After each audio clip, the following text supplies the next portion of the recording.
I would say that most of these religious institutions, they should be occasionally audited.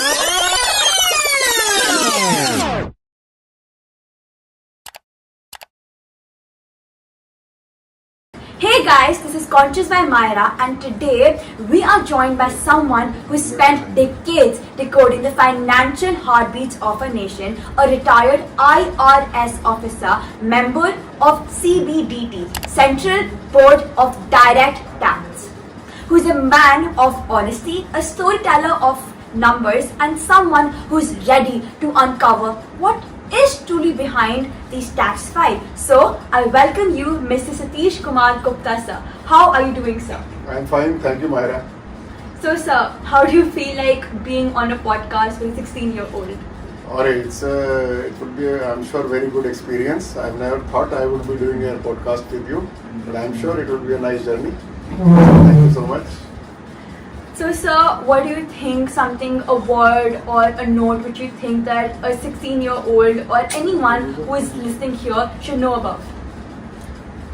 No, I'm sure you know quite a lot about, otherwise you will not be able to prepare for it. I'm sure you know about religion, you know about economics, you have done such courses.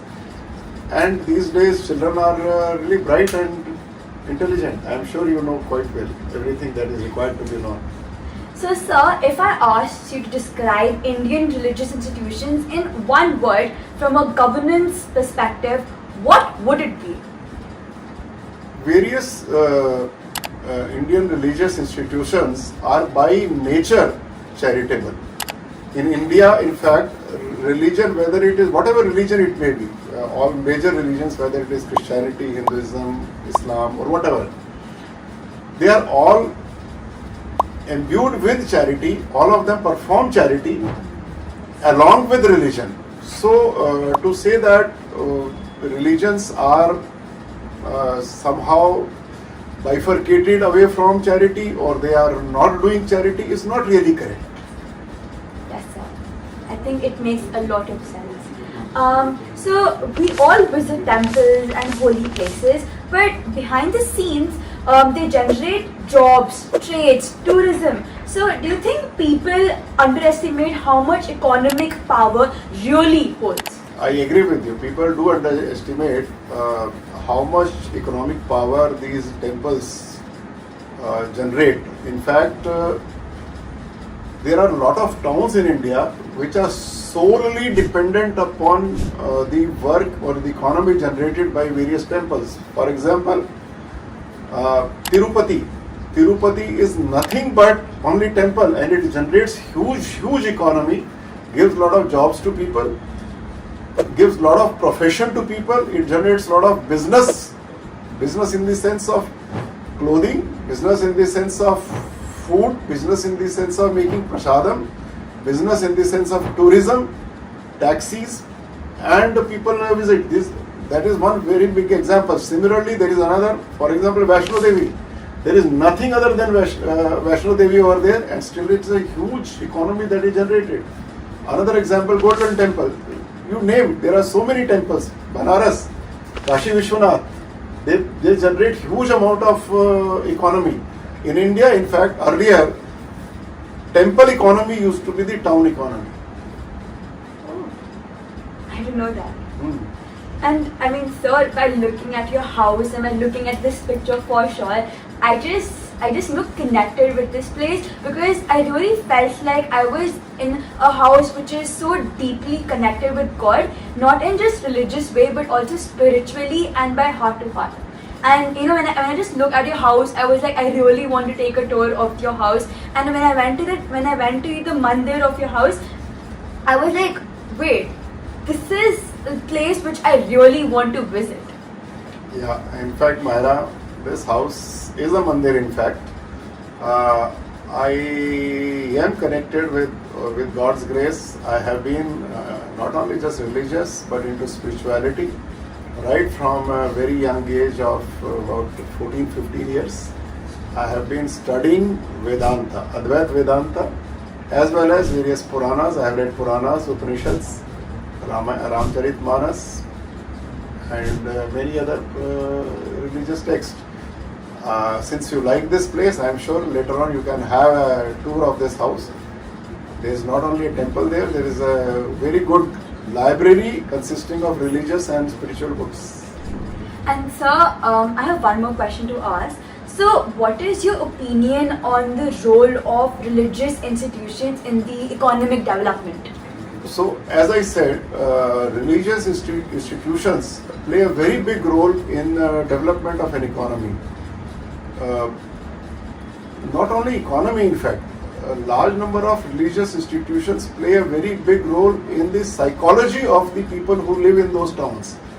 They provide them with solace, they provide them with the mental peace, and the economy, of course, large number of people depend totally on the religious institutions. Then there are large other institutions which, when they have good enough funds, they are into educational institutions. They are also into dispensaries, and if they are big enough, into hospitals. So religious institutions in India are doing fantastic work in terms of education as well as in terms of medical help to the people, and also in generating jobs and businesses for a large number of people. So I guess we can say that India is not only diverse in religion, but it's diverse in every single thing. Oh sure, absolutely, absolutely. So, if you could design an ideal partnership between the government and the religious institutions, what would it be like? So actually, in a way, you can say that, as I told you earlier, the partnership already exists because government is giving them tax exemption to these religious institutions if they perform certain activities. If they spend 85% of their income every year, then they say ki you do these activities like charity, like medical, like bhandaras, providing food, like providing clothes to destitute people, and government says will not tax you. So it's a partnership. Government says you do this, will not tax you. It's already a partnership which is existing under the Income Tax Act. This is something which I really didn't know, because I thought that there is the partnership and it's two separate things, but now I think it makes sense. Yeah, it's a sort of natural partnership. There is no partnership deed as such. There is no firm as such. But government says you spend your money in a particular manner, we will not tax you. So, sir, if you were mentoring a young IRS aspirant today, what would you tell him? I will tell him that civil services, whether it is IAS or IRS or IPS, in fact, generally all the civil servant aspirants, they aspire for IAS first and not IRS as such. And when their ranking comes, as per the rank and marks they have got, people choose their services. Generally, people choose IAS first, but later on, the other people, depending upon their likings, some choose IPS, some choose IRS, some choose IAAS, some choose. There are about lot many other services like custom excise, like railways, and various other things. So I would say कि civil service aspirant, I would say कि you first have to, not on, of course you are, if you get selected, definitely you are academically brilliant, but I would mentor him to say, to inculcate service, the bhavna of seva to the country, because it is a civil service. It is not civil boss, or you are not a boss, or you are not a ruler. You are actually a civil servant. Civil servant means you are society, servant to the society. So if you have that aptitude or the attitude, you should work for the country, for the civil society. An IAS officer gets huge amount of power and funds to help the people in his district. So he should diligently, you should try to inculcate your habit and aptitude for helping people. That is what mostly I will say. Otherwise, mostly academically he is brilliant, then that is how he is trying, and he will get through if he prepares well. If a real serious student, serious candidate If he doesn't need to go to coaching classes, I can assure you, if he studies 10 hours a day with input time of 10 hours and output time of 10 hours, he will get selected. Yes, sir. I mean, being a student as well, I feel like self-study matters a lot. Yes. And but self-study with focus. I mean, because Self-study with focus, you may require certain study material. So for that, maybe you can join correspondence class, or even your, I would say, your postgraduate books and graduation books. They are sufficient. If you prepare yourself, if you do self-study long enough, at least 10 hours a day, I'm sure you'll get. okay. So, sir, if you had the power to implement one transparency reform for religious trust, what would it be? So there is, as you know, almost all the religious institutions and also charitable institutions, they basically run on donations. And donation is one thing which is normally misused, or there are a lot of frauds in those things. So if I had my way, what I would do is I would make these donations very transparent, in the sense that not only the religious institution will issue a receipt, which they are doing these days also, but the person who is giving donation, he gets a deduction under section 80G of the Income Tax Act. So that deduction is these days not very transparent. So on the basis of a receipt, they claim that deduction. And here lies a lot of problems. So what I would say, that just like the tax deduction at source goes through system itself, this deduction claim should also flow through system itself. If this deduction claim goes through system, all the donations will become transparent, and money accounting will become very, very good and very transparent. Second, I would say that most of the these religious institutions, they should be occasionally audited to see that they are spending 85% as mandated by the Income Tax Act for the purposes for which they have been created. The bigger ones are in fact audited by the Income Tax Act through the income tax returns. These smaller ones and medium ones are generally not seen. They do not file return. So I would, if possible, if I had my way, I would say that I would ensure that almost all of them would file the return. Once they file the return, it will become very transparent. And if their deduction, this donation deduction also is through system, it will become very transparent. I think then it will be very good. Yes, sir, for sure. Sir, if a massive temple wants to run a school or a hospital in a remote village, should the government say yes, or is it just mixing faith and public service very much? No, I would say that even now, government is not restricting any religious institutions from making temples, from making hospitals and schools or colleges.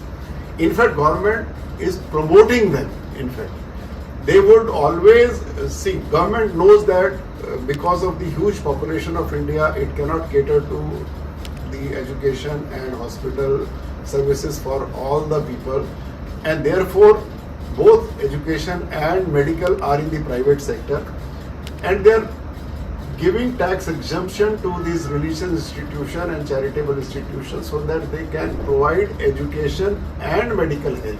So government would in fact love that they should go there and do it. There would be no restriction. There are no restriction even now. So I was listening to you and I just came across this beautiful picture. So what is it? Can you tell me a story about it? So this is, as you know, this is a picture of Om, but it is seems to have been engraved on a hill or a mountain. Actually, it is not engraved. It's a very natural picture. See, I'll tell you a bit about it. When you go to Kailash Mansarovar Yatra, then on the way there is a small mountain called Om Parvat, and that Parvat, if you see from top, you will see this picture. If there is a snow on that, This is a natural engraving. Nobody has engraved it. And when the snow falls on it, it becomes white and it makes the insignia of this Om, which is very sacred word in Hinduism and also Sikhism. Om is a representation of God itself. So this you basically see when you go to Kailash Mansarovar Yatra. So it's like it's completely natural. It is absolutely natural. Nobody has made anything of it. It is just the nature or the God has created this. And this is a photo from there. It's a photo, it's not a painting. So let's wrap it up with a rapid fire round, which is the cater style for me. Sure. One temple or shrine that left a deep impression on you. Tirupati. Why so? Like why should it? It is one temple which is not only revered by throughout the world, throughout India, among the Hindus.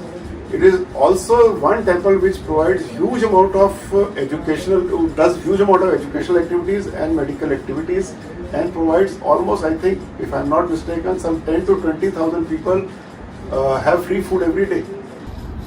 And you know, sir, there's this interesting fact about Tirupati as well, that above the Tirupati statue, which is like the mountain over there, no one can pass through it. Not even a bird, not even an aeroplane, nothing.